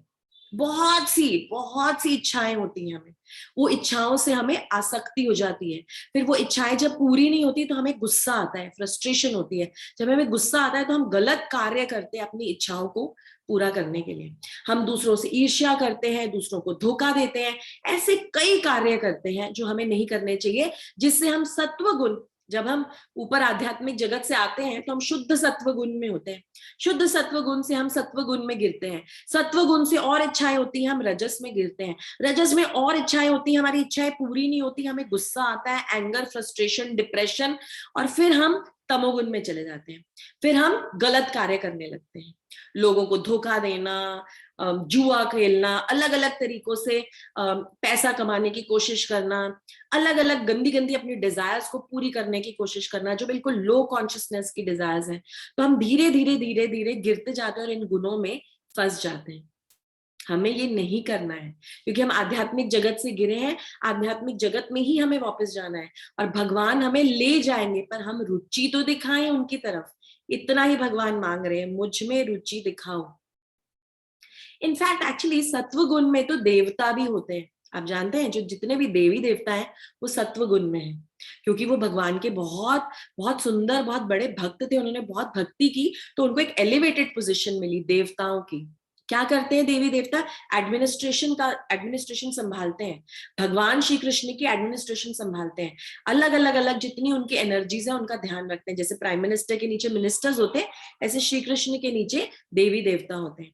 तो जो देवी देवता है उन्होंने बहुत सत्व गुण में अपना जीवन जी के वो इस एलिवेटेड पोजिशन पर आते हैं, पर प्योर सत्व गुण किसी में भी नहीं दिखता, ना मनुष्य में ना देवी देवता में, वहां पर भी तीनों गुणों का मिश्रण होता है, और देवी देवताओं में भी कई बारी रजस और तमोगुण हावी हो जाता है, और इसीलिए वो ऊपर ऊपर के लोकों में और बढ़ नहीं पाते और उन्हें वापस पृथ्वी लोक में गिरना पड़ता है। ये शिफ्टिंग जो है चलती रहती है। एक छोटा सा एग्जाम्पल देती हूँ और उसके बाद रुकूंगी। एग्जाम्पल है एक सिल्क वर्म का। आप जानते हैं ना सिल्क जो कपड़ा है वो कहाँ से बनता है, किससे बनता है? सिल्क वर्म से बनता है। छोटे छोटे छोटे छोटे कीड़े होते हैं। सिल्क वर्म क्या करता है? छोटा सा कीड़ा होता है, वो अपने मुंह से अपनी थूक निकालता है, सलाइवा निकालता है, उससे वो एक जाल बुनता है। उस जाल में वो सिल्क वर्म खुद फंस जाता है उस जाल के अंदर, और फिर over a period of time धीरे धीरे धीरे धीरे वो मैच्योर हो जाता है, कुकून बन जाता है। जब वो कुकून बन जाता है उसके बाद अगर वो ब्रेक कर देना, कुकून ब्रेक करके अगर वो सिल्कवर्म उसमें से निकले तो क्या होता है, जितनी भी उसने जो जाल बनाया वो भी टूट जाता है, पर वो निकल जाता है उस जाल से बाहर। पर मनुष्य, हम जीव क्या करते हैं? हम उस सिल्कवर्म को भी नहीं छोड़ते। जब वो सिल्कवर्म मैच्योर हो जाता है हम उसको गर्म पानी में डाल देते हैं ताकि वो मर जाए, और उसकी जो थ्रेड्स हैं, जो उसने जो जाल बुना है उसको हम निकाल लें, उस थ्रेड को हम टूटने नहीं देते। अगर वो खुद उसमें से निकलेगा, उस जाल में से निकलेगा, तो जाल के जो थ्रेड्स हैं, जो धागे हैं, वो टूट जाएंगे। पर हमें तो सिल्क बनानी है, फिर उसको बहुत महंगा बेचना है, तो हम क्या करते हैं, उस जीव को, उस छोटे से कीड़े को हम गर्म पानी में डाल देते हैं, उसकी मृत्यु हो जाती है, और उसका वो जो जाल है ना उसे हम निकाल लेते हैं, और उससे हम सुंदर सिल्क बनाकर बेचते हैं। आजकल वैसे अहिंसक सिल्क भी आने लगी है, जिस तरह से अहिंसक दूध आ रहा है, काफी काफी अवेयरनेस आ रही है यूथ में, यंग लोगों में, तो अहिंसक सिल्क आती है जिसमें उसको बिना मारे वो जैसे अपने आप टूट कर निकलता है, उस टूटे हुए धागों से फिर हम सिल्क बनाते हैं, उसे अहिंसक सिल्क कहते हैं। तो मेरे कहने का तात्पर्य ये है कि जिस तरह से ये सिल्क वर्म उस जाल में से निकल जाता है ना, उस तरह से हमें भी इस जाल से निकलना है, पर हम निकल नहीं पाते, हम नहीं निकल पाते, हम इस जाल में कैद हो जाते हैं, और हमारे लिए बहुत मुश्किल है इस जाल से निकलना। निकल हम तभी पाएंगे जब हम भगवान की तरफ अपनी रुचि को बढ़ाएंगे। तो याद रखिएगा, एक छोटी सी बात याद रखिएगा, गांठ बांध लीजिए उसे, जो भी हमारे साथ होता है ना इस दुनिया में, गलत हो या अच्छा हो, हमें किसी को भी उसके लिए ब्लेम नहीं करना है। कोई गलत चीज भी होती है ना हमारे साथ, अन्याय होता है, हमें लगता है हमारे साथ बहुत गलत हुआ है, हम किसी और को उसके लिए ब्लेम नहीं कर सकते, क्योंकि हम स्वयं अपने साथ जो भी हो रहा है उसके एक्चुअली भागीदार हम स्वयं, हम खुद ही हैं, हम खुद रिस्पॉन्सिबल हैं उसके लिए, क्योंकि हम सत्व रजस तमोगुण में इतने ज्यादा फंस जाते हैं, इतने गलत कार्य करते हैं कि उसके रिएक्शंस हमें वापस आते हैं। तो कोई भी और रिस्पॉन्सिबल नहीं है हमें दुख देने के लिए, हम स्वयं रिस्पॉन्सिबल है अपने आप को दुख देने के लिए। तो अगर हम चाहते हैं कि हम आनंद में जीवन बिताएं, हम हमेशा सुखी रहें, हमेशा आनंदित रहें, तो हमें भगवान में रुचि दिखानी है, क्योंकि हम वहीं से आए हैं। हम उनसे अलग होना चाहते थे, इसीलिए हमें ये भौतिक जगत दिया गया, एक जेल में हमें डाल दिया भगवान ने, और अब हम उस जेल में से बाहर नहीं निकल पा रहे हैं। निकलेंगे तभी जब हम भगवान में रुचि दिखाएंगे, और ये गुणों को तोड़कर हमें बाहर निकलना है। ये गुण वो सलाखें हैं, ये गुण वो रस्सियां हैं जिससे हम बंधे हुए हैं, इनविजिबल रस्सियां हैं, अभी आप देख नहीं सकते पर हम बंधे हुए हैं उन रस्सियों से। उन रस्सियों को तोड़ना बहुत जरूरी है हमारे लिए, और ये रस्सियों को तोड़ हम तभी पाएंगे जब हम भगवान की तरफ आसक्त होंगे, जब हम भगवान की तरफ, उनकी तरफ जब हम रुचि दिखाएंगे। भगवान इंद्र जो अमरावती नाम के शहर में रहते हैं, स्वर्ग में, स्वर्ग के राजा हैं। भगवान इंद्र कितने सत्वगुणी हैं, भगवान के भक्त है, इसीलिए उन्हें वो पोजीशन दी गई है, स्वर्ग के राजा बनाया गया उन्हें। पर एक बार जब श्री कृष्ण सत्यभामा के साथ अमरावती नगरी में वहां गए थे, तो वहां पर उन्होंने एक पारिजात का पेड़ देखा। कुछ समय पहले उन्होंने रुक्मिणी देवी को, अपनी जो रानी है रुक्मिणी, उन्हें एक पारिजात का फूल दिया था। जब पारिजात का फूल दिया था ना, सत्यभामा ने देखा था, और सत्यभामा ने कहा रुक्मिणी को पारिजात का फूल दिया है। तो याद आया सत्यभामा को जब पारिजात का पेड़ देखा, और उन्होंने श्री कृष्ण को बोला मुझे ये पेड़ चाहिए पूरा पारिजात का। तो श्री कृष्ण बोला हाँ हाँ, एक फूल से क्या होगा, मैं ये पूरा पेड़ ही ले लेता हूँ, इसे नीचे ले जाते हैं द्वारका में, इसे हम वहां पर इसका रोपण कर देंगे, और फिर तुम्हें रोज बहुत से पारिजात के पुष्प मिलेंगे। आप सोचिए, श्री कृष्ण जो इंद्र से मिलने गए थे, इंद्र के भगवान है, इंद्र उनकी इतनी पूजा अर्चना करते हैं, इंद्र जानते हैं कि Shri Krishna supreme personality of godhead है, मैं तो उन्हीं का कार्य करता हूं, मैं तो उनका एम्प्लॉय हूं। वो इंद्र ने भी रजोगुण में आकर, तमोगुण के मिश्र सारे गुणों के मिक्सचर में आकर, उन्होंने क्या किया, उन्होंने भगवान श्री कृष्ण से युद्ध कर लिया उस पारिजात के पेड़ के लिए, लड़ पड़े भगवान श्री कृष्ण से।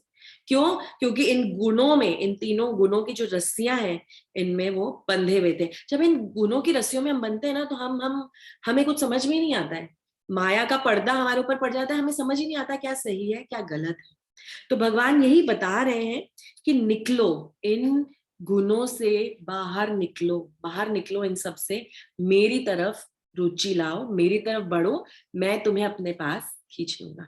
तो आज हमने 13वें श्लोक तक पढ़ा, भगवान की क्वालिटीज पढ़ी, भगवान ने अपने बारे में थोड़ा डिटेल्स बताया कि मैं कौन हूं, समझो मैं हूं कौन, और ये भी समझो कि मैं ही हूं सर्वव्यापी, हर चीज मुझसे ही आती है, तुम कुछ सोच ही नहीं सकते जो मुझसे नहीं आता हो, सारी अच्छी चीजें गलत चीजें सब मुझसे आती है।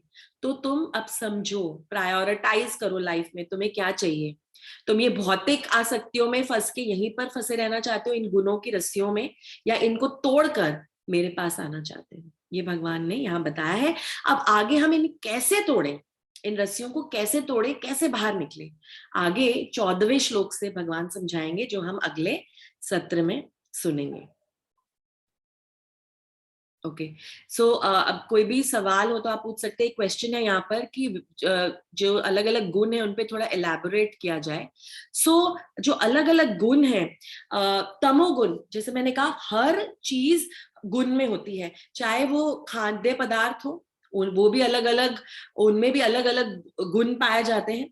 जो तमोगुणी खाद्य पदार्थ हैं, वो सब ऐसे हैं जो हमें नहीं खाने चाहिए, बहुत तीखे, बहुत ही ज्यादा खट्टे, जो हमारे शरीर के लिए सही नहीं है, ऐसे खाद्य पदार्थ हमें नहीं खाने चाहिए। ऐसी जगह जहां हमें नहीं जाना चाहिए, जो बहुत डार्क हो, बहुत ज्यादा म्यूजिक हो, बहुत ज्यादा रश हो, बहुत ज्यादा लोग हो, वहां पर अलग अलग प्रकार के लोग हो, ऐसी जगह में हमें नहीं जाना चाहिए।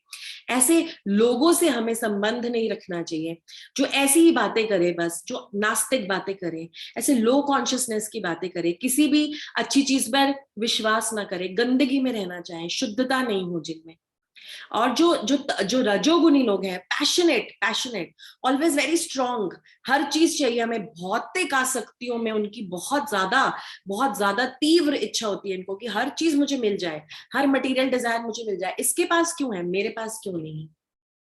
और खाना भी पूरा ऐसे खाना चाहते हैं, राजसी एकदम रिच रिच फूड, जो हमारे पेट के लिए, हमारे शरीर के लिए सही नहीं है। कपड़े भी हमेशा ऐसे पहनना चाहते हैं, एकदम फ्लैशी, कलरफुल, बहुत ज्यादा डार्क कलर्स, इस तरह के कपड़े पहनना चाहते हैं, और ऐसी जगह उनको पसंद आती है। सत्वगुणी जो एकदम शांत शांत स्वभाव, शास्त्र पढ़ना चाहते हैं, उसका अध्ययन करना चाहते हैं, उसका डिस्कशन करना चाहते हैं, अच्छे टॉपिक्स पे डिस्कशन करते हैं, भौतिक डिस्कशंस नहीं करते। ऐसी जगह उन्हें पसंद है जहां एकदम नेचुरल जगह हो, सेरीन ग्रीन, जहां ज्यादा रश नहीं हो, जहां वो अपने आप से बात कर सके, मेडिटेट कर सके।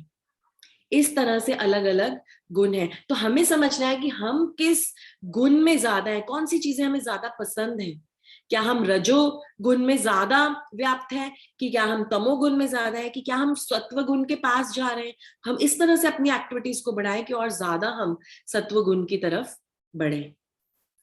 ओके, सो ये अलग अलग गुण है। अलग अलग गुणों पे भी एक पूरा सेशन किया जा सकता है, पूरी चर्चा की जा सकती है।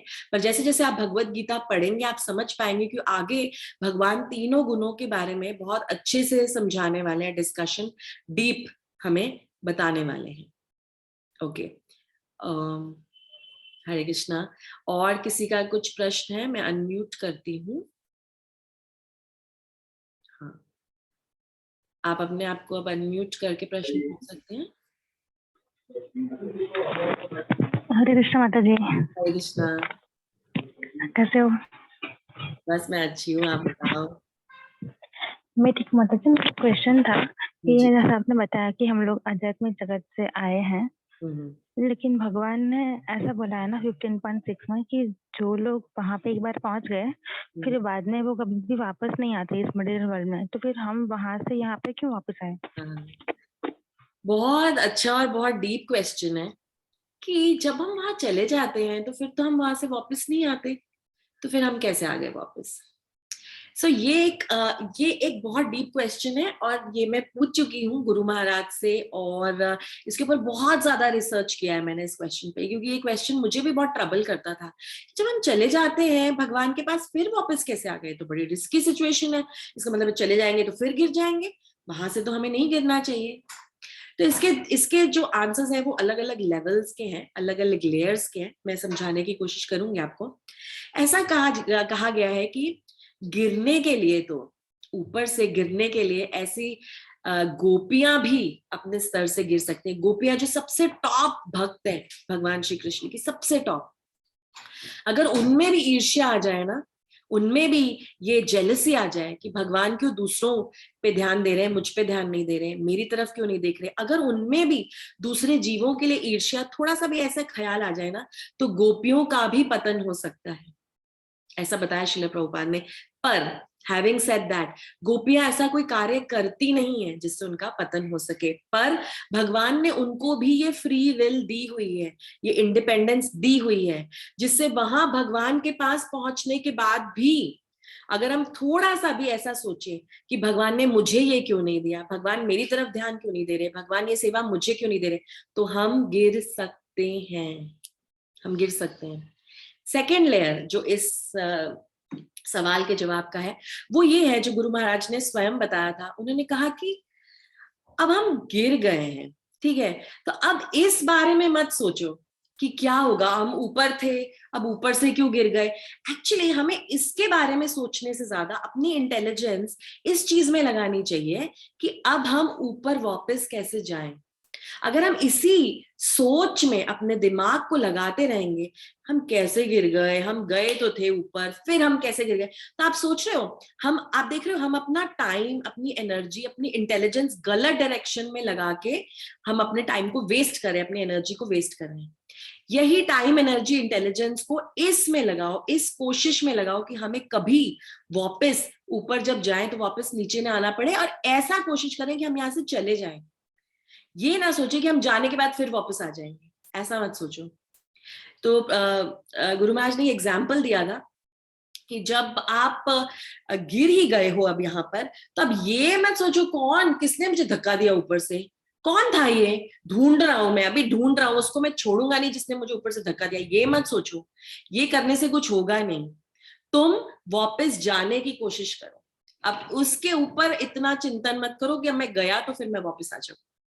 और ये श्रील प्रभुपाद ने क्लियरली बोला है कि पतन तो गोपियों का भी हो सकता है, पर गोपियां कभी अपना पतन होने नहीं देंगी, क्योंकि वो शुद्ध प्रेम के भाव पर पहुंच चुकी हैं।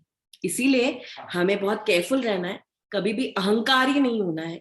कितने भी बड़े हम सोचे कि हम भक्त बन जाए, हमें अहंकारी नहीं होना है, क्योंकि हम नहीं जानते कि कितने सूक्ष्म लेवल पर भगवान हमें टेस्ट ले रहे हैं, भगवान हमें टेस्ट करें, भगवान हमें ऑब्जर्व करें कितने सूक्ष्म लेवल तक। So it's a long way to go, it's a long way to go. पर हमें ये फेथ रखनी कि एक बार हम भगवान के पास जाएंगे, हम वापस आएंगे नहीं। और अभी जो हम आए हैं वो इसीलिए आए क्योंकि हमने वहां पर ईर्ष्या की।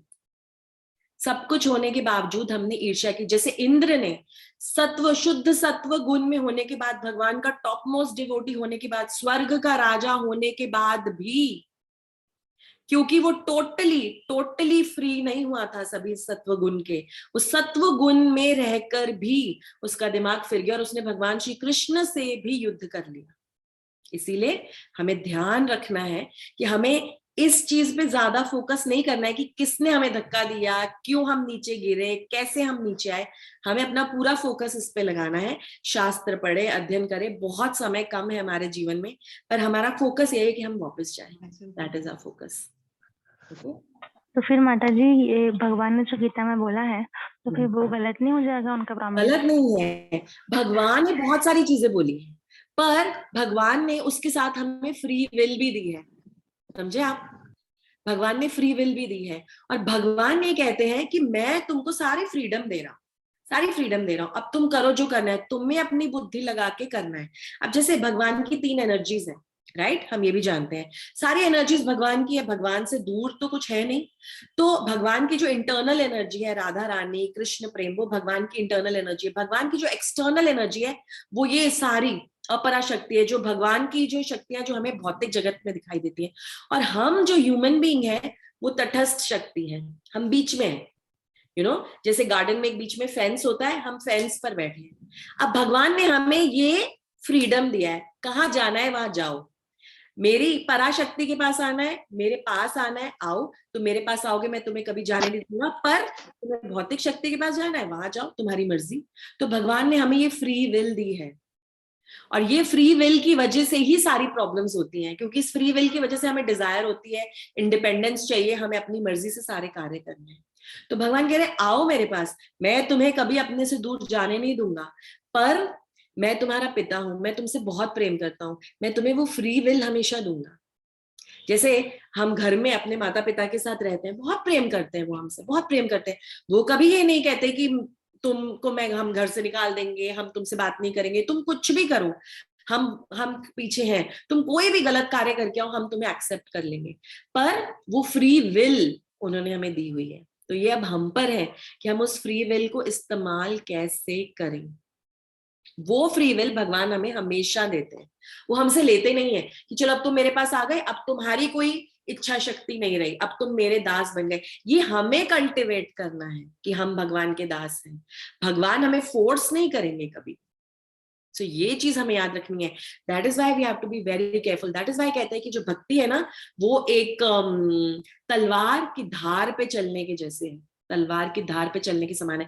पहली बात तो तलवार की धार बहुत पतली, उसके ऊपर चलना ही बहुत मुश्किल है, तुम स्लिप कर जाओगे, तुम्हें चोट लग सकती है। तो हमें ये ध्यान रखना है कि भगवान ने हमें फ्री विल दी है, हमें इतने ऐसे शुद्ध सत्व गुण में जाना है, इतना रम जाना है भगवान में, कि हम उस फ्री विल का इस्तेमाल भी कभी गलत चीज के लिए ना करें। ये चीज हमें ध्यान रखनी है। तो हमें ना कंप्लेसेंट नहीं होना है, that is the right word. हमें ना ये अहंकारी नहीं होना है, मैं तो बहुत अच्छी भक्त हूँ, मैंने तो सब अचीव कर लिया, अब भगवान के पास गई, अब भगवान मुझे कहीं जाने नहीं देंगे। नो सॉरी, कितने भी अच्छे भक्त हो आप, कितने भी भगवान के करीब चले जाओ, पर आपकी फ्री विल हमेशा रहेगी। आपको ये ध्यान रखना है कि उस फ्री विल का इस्तेमाल मुझे सही तरीके से करना है। जब गोपियों का पतन हो सकता है, तो हमारी क्या औकात है उनके सामने। तो हमें ये चीज ध्यान रखनी है। तो हमें ये ऐसे ऐसे एकदम एकदम ऐसे खुश और अहंकार और एकदम ऐसे एकदम ऐसे सेटिस्फाइड नहीं हो जाना चाहिए। कोई बात नहीं, मैं तो करी हूँ ना अपनी 16 माला अच्छे से, गई भगवान के पास, अब वापस आऊंगी ही नहीं। No no no no no, that's not true. बहुत बहुत बहुत इजी लगती है भक्ति, पर बहुत डिफिकल्ट भी है। ये गुणों के चंगुल से निकलना बहुत मुश्किल है। Okay, so we have to be very careful, very careful. Thank you माता जी। हरे कृष्णा। हरे कृष्णा माता जी। हरे कृष्णा। माता जी क्वेश्चन है, लेकिन भगवत गीता से रिलेटेड नहीं है, एक डाउट है मेरे मन में। हाँ जी, वो रहता है, वो क्लियर करना है मुझे। हाँ जी, हम कहते हैं ना इंद्र पोस्ट है ना, हाँ। तो इंद्र हर बार चेंज होता है, तो लीला तो वही रही, तो इंद्र का मुझे हमेशा रहता है कि पोस्ट है, या वो सच में इंद्र हमेशा ही रहता है? नहीं, इंद्र पोस्ट है, इंद्र पोस्ट है, पर ऑफ कोर्स लीलाएं जो है वो निरंतर नित्य जो लीलाएं चल रही हैं वो एसेंस में तो सेम ही लीलाएं चल रही हैं, बट हर कल्प में थोड़ी थोड़ी थोड़ी थोड़ी चेंज हो जाती हैं। अब हम इतने डेप्थ में एक्चुअली शास्त्रों को नहीं पढ़ते हैं कि हमें याद रहे या हम समझ पाए कि इस कल्प में इंद्र ने ये पारिजात वृक्ष वाली लीला की थी, इस कल्प में इंद्र ने ये गोवर्धन पर्वत वाली लीला की थी, राइट? सो हर कल्प में अलग अलग लीलाएं होती हैं, थोड़ी थोड़ी थोड़ी थोड़ी चेंज होती है, पर इंद्र पोस्ट ही है, इंद्र पोस्ट ही है। और हर युग के जो इंद्र हैं वो अलग हैं, अलग है, और इंद्र पोस्ट का नाम ही है। जैसे जनक भी पोस्ट का नाम है, जनक जो राजा थे वो भी पोस्ट है। तो वो राजा का नाम अलग अलग हर युग में बदलता है, हर कल्प में बदलता है, पर पोस्ट ही है, वो जरूर पोस्ट है। ओके, ठीक है माता जी, थैंक यू माता जी। हरे कृष्णा। ये भी एक क्वेश्चन है कि इंद्र राजा है देवलोक के, पर बहुत सारी स्टोरीज है उनके जेलस और कनिंग बिहेवियर की, तो उन्होंने अपनी पोजीशन कैसे मेंटेन की है। एग्जैक्टली यही मेरा पॉइंट था कि इंद्र भी राजा होके, देवलोक के राजा होके भी ऐसी हरकतें करते हैं, उनको उनको उनको भी ईर्ष्या होती है, उनको भी द्वेष होता है, उनको भी गुस्सा आता है, वो भी कितनी सारी गलतियां करते हैं। तो भगवान इन लीलाओं से यही समझा रहे हैं कि देवी देवता भी सारे गुणों से फ्री नहीं हुए हैं अभी भी, वो भी उन गुणों से अधीन है। और जब डिजायर्स बढ़ती हैं, जब जब डिजायर बढ़ेगी तो हम माया के चंगुल में फंस जाएंगे और हम ऐसे गलत कार्य करेंगे। पर भगवान ने उनकी पोजीशन को मेंटेन कैसे करने दिया है, क्योंकि जैसे अभी सवाल पूछा गया कि इंद्र तो एक पोस्ट है, और उसके अंदर जो जो अलग अलग इंद्र बनते हैं हर बारी, वो अलग अलग अलग अलग गलतियां करते हैं। किस लिए ऐसी गलतियां करते हैं, किस लिए ऐसी चीजें करते हैं, वो यही बताने के लिए, यही समझाने के लिए कि वो भी इन गुणों में फंसे हुए हैं। वो भी जब अपने फ्री विल का इस्तेमाल करते हैं वो भी गलतियां कर सकते हैं, पर भगवान ने उनकी पोजीशन मेंटेन की है। क्यों मेंटेन की है? ये भगवान की अहद की कृपा है, भगवान की कॉजलेस मर्सी है, क्योंकि वो जानते हैं कि जो भी इस इंद्र की पोजीशन पे आता है वो बहुत मेहनत करके, बहुत भक्ति करके, बहुत प्रेम की पोजीशन पर तक पहुंच के वो इस इंद्र की पोजीशन पर आया है। जो भी जितने भी देवी देखता है वो भगवान के बहुत परम भक्त हैं, इसलिए भगवान उन पे ये कृपा करते हैं, उनकी गलतियों को बार बार माफ करते हैं। एंड एक्चुअली इसी से रिलेटेड एक बात आपको बताऊं, भगवान हमारी भी कितनी गलतियों को माफ करते हैं, कितनी कितनी कितनी। भगवान बहुत दयालु हैं, तो इसीलिए हमसे भी ज्यादा बड़े जो परम भक्त हैं वो भी गलतियां करते हैं, तो भगवान उनकी गलतियों को भी माफ करते हैं। पर ऐसा नहीं, इंद्र के साथ भी भगवान ने बहुत सारे ऐसी चीजें की है जिससे इंद्र को सबक मिला है, इंद्र को सबक मिला है। इंद्र भी थे जो एक बारी एक लीला में सुअर बन जाते हैं, सुअर बन जाते हैं, फिर सुअर बन के भूल जाते हैं कि वो तो इंद्र थे, फिर लगता है अब तो मैं सुअर ही बना रहा हूँ, बच्चे ही पैदा करता रहूं, ये सब मल मूत्र ही खाता रहूं। तो इंद्र के साथ भी ऐसी बहुत सी सिचुएशंस आई है जब भगवान ने उन्हें सबक सिखाने की कोशिश की है। पर इंद्र की पोजीशन जो है वो फिक्स्ड है, जो जो इंद्र बनते हैं उनकी अपनी अलग अलग लीलाओं के हिसाब से उन्हें पनिशमेंट और उन्हें मर्सी, भगवान की कृपा मिलती रहती है, ऐसा चलता रहता है लीला। ओके, एंड हर लीला का रीजन यही है, हमें सिखाना, हमें समझाना, ताकि हम ये गलतियां ना करें, हम इन लीलाओं को याद करें, इनका श्रवण करें, याद करें, और फिर हम वही मिस्टेक्स हम लोग ना करें, ये सोच के कि उन्होंने भी तो की थी, उस लेवल पे पहुंचकर उन्होंने भी की, तो हम और ज्यादा केयरफुल रहें। ओके ओके, और कोई सवाल किसी का भी? ओके तो इस सेशन को हम यहीं विराम देते हैं। प्लीज आपसे मेरी प्रार्थना है, इसको लाइटली मत लीजिए। जो मैं बता रही हूँ आपको, जो भगवान विष्णु ने लक्ष्मी जी को बताया कि आपको एक श्लोक तो एटलीस्ट, आधा श्लोक, आधे से आधा श्लोक तो एटलीस्ट भगवत गीता का रोज पढ़ना चाहिए। प्लीज इसको अपने रूटीन में फिक्स कर दीजिए। प्लीज भगवत गीता पढ़िए, इसके बेनिफिट्स बहुत ज्यादा हैं। इसके भगवत गीता के महात्म्य के ऊपर हम पूरे दिन चर्चा कर सकते हैं। तो please please please Bhagavad Gita रोज पढ़ने की आदत डालिए। एक श्लोक पढ़िए रोज, पर जरूर पढ़िए। और जो जो श्लोक हम इस क्लास में डिस्कस करते हैं वो प्लीज उसी समय भगवत गीता में पढ़िए, तो एक कनेक्शन बना रहेगा और इंटरेस्ट आता रहेगा। आज का मेन कीवर्ड यही था, रुचि। रुचि, और ये रुचि हमें कायम रखनी है। भगवान में रुचि हमें कायम रखनी है। प्लीज उस रुचि से दूर मत जाइएगा, नहीं तो इस गुणों के चंगुल में हम फंसे रहेंगे, कोई मतलब नहीं है। और फिर 84 लाख योनियों की साइकिल में फंसे रहेंगे। ह्यूमन बर्थ इतनी मुश्किल से मिला है, इसके बाद फिर किसी गधे, कुत्ते, बिल्ली के बर्थ में हमें जाना पड़ेगा। तो हमें नहीं करना चाहिए ये। 5 मिनट 10 मिनट निकाल के भगवत गीता का श्लोक पढ़ना है, life will be so simple. तो प्लीज जरूर पढ़िएगा और मिलते हैं अगले थर्सडे को अपने अगले सेशन के लिए। हरे कृष्णा। हरे कृष्णा माता जी। कृष्णा।